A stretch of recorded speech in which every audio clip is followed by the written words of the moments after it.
നമ്മളെല്ലാവരും കഴിഞ്ഞ ദിവസം കേട്ട ഒരു ന്യൂസാണ്. ബിരുദത്തിന് പഠിക്കുന്ന ഒരു വിദ്യാർത്ഥിനി ഡയറ്റ് എടുത്തിട്ട് വെയിറ്റ് കുറയ്ക്കാൻ വേണ്ടിയിട്ട് ഡയറ്റ് എടുത്തിട്ട് മരണപ്പെട്ടു എന്നുള്ള വിവരം. വളരെയധികം വിഷമം തോന്നിയ ഒരു കാര്യമാണ്. കാരണം വളരെ ആരോഗ്യകരമായിട്ടിരിക്കുന്ന ഒരു കുട്ടി ഇതുപോലെ യൂട്യൂബിലൊക്കെ നോക്കിയിട്ട് ശരിക്കും അശാസ്ത്രീയമായിട്ടുള്ള ഡയറ്റൊക്കെ എടുക്കുമ്പോൾ എടുത്ത് മരണപ്പെടുക എന്നൊക്കെ പറയുമ്പോൾ നമ്മുടെ ഓർഗൻസിൻ്റെ ഒന്നും ഒരു വിലയും ഇപ്പോഴത്തെ കുട്ടികൾ അതിന് കണക്കാക്കുന്നില്ല എന്ന് വേണം കരുതാനായിട്ട്.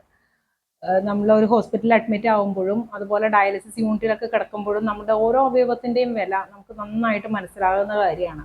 ഒരു ചെറിയൊരു ഹോർമോൺസിൻ്റെ ഒരു വ്യതിയാനം വന്നു കഴിഞ്ഞാൽ മതി, നമുക്ക് ലക്ഷക്കണക്കിന് രൂപ നമുക്ക് ചിലവാക്കേണ്ടി വരും. പലപ്പോഴും ആശുപത്രിയിൽ അഡ്മിറ്റ് ആവലും ഹോർമോൺസിൻ്റെ ഇഞ്ചെക്ഷൻസ് എപ്പോഴും റെഗുലറായിട്ട് ചെയ്യേണ്ടി വരും ഇങ്ങനെയുള്ള കാരണത്തിന്. അപ്പോൾ ഞാനെപ്പോഴും വിചാരിക്കുന്ന ഒരു കാര്യമാണ്, ചെറുതായിട്ടൊന്ന് എന്തെങ്കിലും ഒരു നമ്മുടെ ഒരു ലെവലിൽ ഇത്തിരി ഒന്ന് വ്യത്യാസം വന്നു കഴിഞ്ഞാൽ നമ്മുടെ ബോഡിക്ക് അത് അറിയാൻ പറ്റും. അപ്പം ഇങ്ങനെ ഇരിക്കുന്ന ഒരു കണ്ടീഷനിലാണ് മനഃപൂർവ്വം വെയിറ്റ് റിഡക്ഷൻ്റെ പേരിൽ ഇതുപോലെയുള്ള പല ഡയറ്റും നോക്കിയിട്ട് വെയിറ്റ് കുറയ്ക്കാൻ വേണ്ടിയിട്ട് മരണം വരിക്കുക എന്ന് പറയുന്നത്. ഇതിൽ രണ്ട് കാര്യങ്ങളുണ്ട്. ഒന്നാമത്തെ കാര്യം എന്ന് പറഞ്ഞാൽ കുട്ടികൾക്ക് ഒരു ബോധമില്ല, അവരവരുടെ ശരീരത്തെ പറ്റിയും അവരവരുടെ ഓർഗൻസിൻ്റെ ഇമ്പോർട്ടൻസിനെ കുറിച്ചൊന്നും ഒരു ബോധമില്ല, അങ്ങനെ ഡയറ്റ് എടുക്കുന്നവരുണ്ട്. രണ്ടാമത്തേത് ഒരു ന്യൂറോളജിക്കൽ കണ്ടീഷനുണ്ട്, അനോറക്സിയ നെർവോസ, ബുലിമിയ നെർവോസ എന്നൊക്കെ പറയുന്ന കുറേ ഡിസീസസ് ഉണ്ട്. ഇതൊക്കെ ന്യൂറോളജിക്കൽ ഡിസീസസ് ആണ്. ഈ ഡിസീസിൻ്റെ ഒരു പ്രത്യേകത എന്ന് പറഞ്ഞു കഴിഞ്ഞാൽ ഈ ഡിസീസ് ഉള്ളവരെ ഇപ്പോൾ വെയിറ്റ് റിഡക്ഷന് വേണ്ടിയിട്ട് ഒരു ഡയറ്റീഷ്യനെയോ ഡോക്ടറെയൊക്കെ കാണിച്ചു കഴിഞ്ഞു കഴിഞ്ഞാൽ അവരൊരിക്കലും ഇവർ പറയുന്നത് കേൾക്കില്ല. അവർക്ക് അവരുടേതായ കുറേ തീരുമാനങ്ങളുണ്ടാവും. അവർക്ക് വെയിറ്റ് കുറയ്ക്കണം, അത് മാത്രമാണ് അവരുടെ ചിന്ത. അപ്പോൾ ഈ അറിവുള്ളവർ പറഞ്ഞു കൊടുക്കുന്നതൊന്നും അവരുടെ തലയിൽ കയറില്ല. അവർ പോയിട്ട് ഇതുപോലെയുള്ള യൂട്യൂബിലും മറ്റും അവർക്ക് വേണ്ടുന്ന വീഡിയോസ്, പെട്ടെന്ന് വെയിറ്റ് എങ്ങനെ കുറയ്ക്കാം എന്നുള്ള വീഡിയോസ് കണ്ടുകൊണ്ട് അവർ വെയിറ്റ് കുറയ്ക്കാനായിട്ട് ശ്രമിക്കും. ഇതാണ് ശരിക്കും ഉണ്ടാവുന്നത്. ഈ കുട്ടിയുടെ കാര്യത്തിലും ഇതാണ് സംഭവിച്ചിരിക്കുന്നത്. ശരിക്കും പറഞ്ഞാൽ ഈ കുട്ടിക്കും അനോറക്സിയ നെർവോസ, അതിൻ്റെ പിക്ചർ കാണുമ്പോൾ നമുക്ക് മനസ്സിലാവും. കാരണം മെലിഞ്ഞ കുട്ടിയാണ്, വെയിറ്റ് കുറയ്ക്കേണ്ട കാര്യമൊന്നും അതിനുണ്ടെന്ന് തോന്നുന്നില്ല. ശരിക്കും അതിൻ്റെ വെയിറ്റ് നോക്കിക്കഴിഞ്ഞാൽ എനിക്ക് തോന്നുന്നു വെയിറ്റ് കുറവായിരിക്കാനാണ് സാധ്യത. എന്നിട്ടും വീണ്ടും മനസ്സിലൊരു ധാരണയുണ്ട് വെയിറ്റ് കുറയ്ക്കണം എന്നുള്ളത്.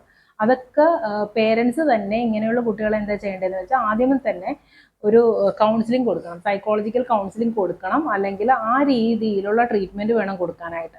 അല്ലാതെ ഇവരെ ഡയറ്റീഷ്യൻ്റെ അടുത്തോ ഡോക്ടറിൻ്റെ അടുത്തോ കൊണ്ടുവന്നിട്ടൊന്നും ഒരു കാര്യമില്ല. സൈക്കോളജിക്കൽ ഡിസീസിന് അതിൻ്റേതായ ട്രീറ്റ്മെൻറ്റ് കൊടുക്കണം. ഇപ്പോൾ ഡയറ്റീഷ്യൻസിനാണെങ്കിലും പറഞ്ഞു കൊടുക്കാനല്ലേ പറ്റുള്ളൂ, ഇന്നത് കഴിക്കണം ഇന്നത് കഴിക്കേണ്ട എന്നുള്ള കാര്യങ്ങൾ ഞങ്ങൾക്ക് പറഞ്ഞു കൊടുക്കാനേ പറ്റുള്ളൂ. അല്ലാതെ അനുസരിക്കുക എന്നുള്ളത് അവരുടെ ബാധ്യതയാണ്, അല്ലേ? വരുന്ന ക്ലയൻസിൻ്റെ ബാധ്യതയാണ്. അവർക്ക് വെയിറ്റ് കുറയ്ക്കണമെങ്കിൽ അതനുസരിച്ച് അനുസരിക്കുക.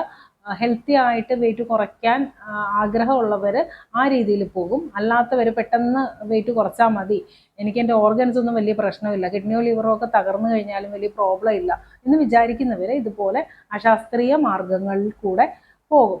പലപ്പോഴും ഇതുപോലെ പെട്ടെന്ന് ഇമ്മീഡിയറ്റ് ആയിട്ട് വെയിറ്റ് കുറയ്ക്കാൻ വരുന്ന ഒരുപാട് പേരുണ്ടാവും. പക്ഷെ അതൊക്കെ ഒരു ഷോർട്ട് ടേം ആണ്.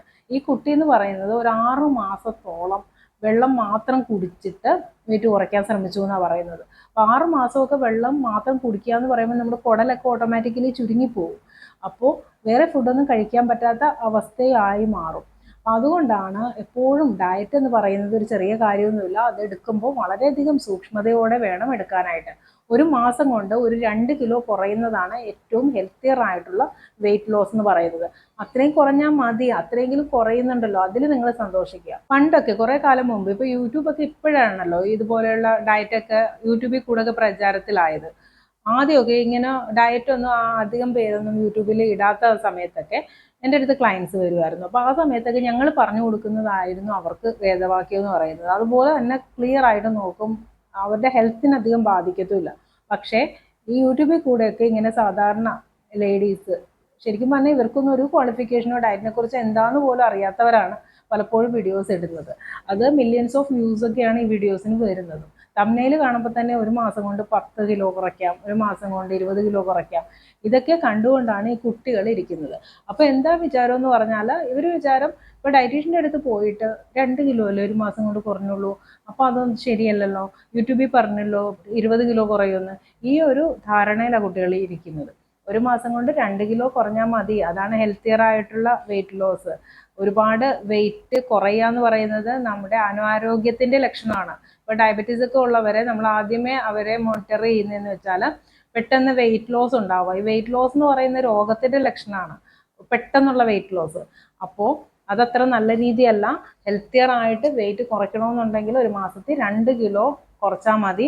അത് നിങ്ങൾ ഒരു ക്വാളിഫൈഡ് ഡയറ്റീഷ്യൻ്റെ അണ്ടറിൽ മാത്രം. ഡയറ്റീഷ്യൻസ് പലരും ഉണ്ടാവും. ഇപ്പോൾ ഓൺലൈൻ കോഴ്സൊക്കെ എടുത്തിട്ട് ഒരുപാട് പേര് ഡയറ്റീഷ്യൻ എന്ന് പറഞ്ഞിട്ട് ഓൺലൈൻ ഇതുപോലെ ക്ലാസ്സും കാര്യങ്ങളും ഒക്കെ എടുക്കുന്നവരുണ്ട്.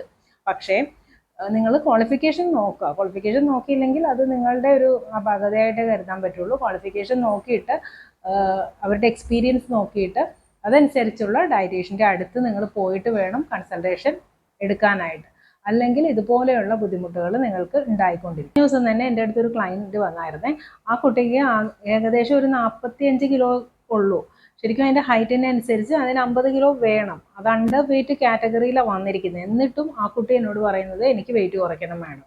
ഇതേ പറയാനുള്ളൂ. ഞാൻ പല കാര്യങ്ങളും പറഞ്ഞു നോക്കി, പറഞ്ഞു കൊടുത്തു, പക്ഷേ അതിന് തലയിലോട്ട് കയറുന്നില്ല. അതിന് എത്ര പറഞ്ഞിട്ടും അതിന് മനസ്സിലാവുന്നില്ല. ആ കുട്ടി പറയുന്നത് എനിക്ക് വെയിറ്റ് കുറയ്ക്കണം. ഈ ഒരു പറച്ചിൽ മാത്രമേ ഉള്ളൂ. പക്ഷെ എനിക്കറിയാവുന്ന കാര്യമാണ്. ഞാനല്ലെങ്കിൽ വേറൊരാളുടെ അടുത്ത് അത് തീർച്ചയായിട്ടും പോകും.